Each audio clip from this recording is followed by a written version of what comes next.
Kapan terakhir kali kamu benar-benar menangis saat sholat? Bukan karena masalah duniawi, tapi karena takut pada neraka.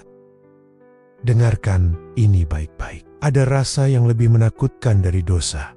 Saat kamu melakukan maksiat, lalu tidur nyenyak setelahnya, tanpa sedikit pun rasa bersalah. Kamu melihat kezaliman, tapi biasa saja. Kamu mendengar azan, tapi malah bilang, nanti saja.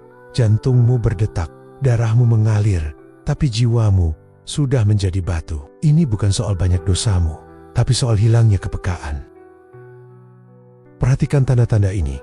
Ayat Al-Quran yang dulu bikin merinding, sekarang hanya jadi suara latar. Zikir yang dulu menenangkan, kini terasa seperti beban lisan. Kamu bisa berjam-jam scrolling di HP, tapi 5 menit berdiri di hadapan Allah terasa seperti siksaan. Kita sibuk membeli vitamin untuk tubuh, tapi membiarkan hati kita keracunan oleh tontonan, gosip, dan hasad. Kita tahu hukumnya, tapi kita memilih mengabaikannya. Ini bukan malas, ini adalah gejala. Gejala dari hati yang sedang sekarat, kehilangan daya magnetnya terhadap kebenaran dan kebaikan.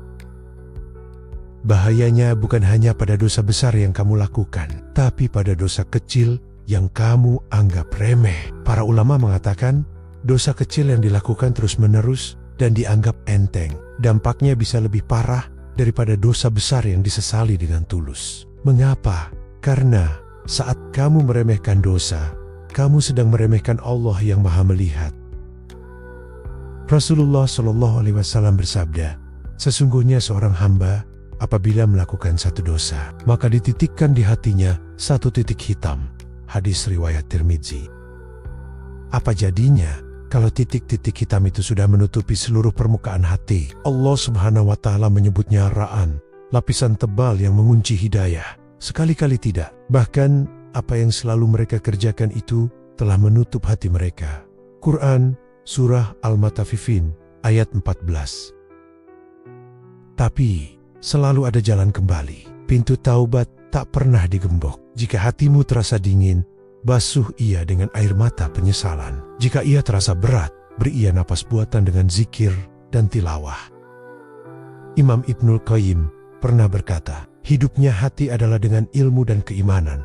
Jangan biarkan dirimu tenggelam dalam zona nyaman maksiat.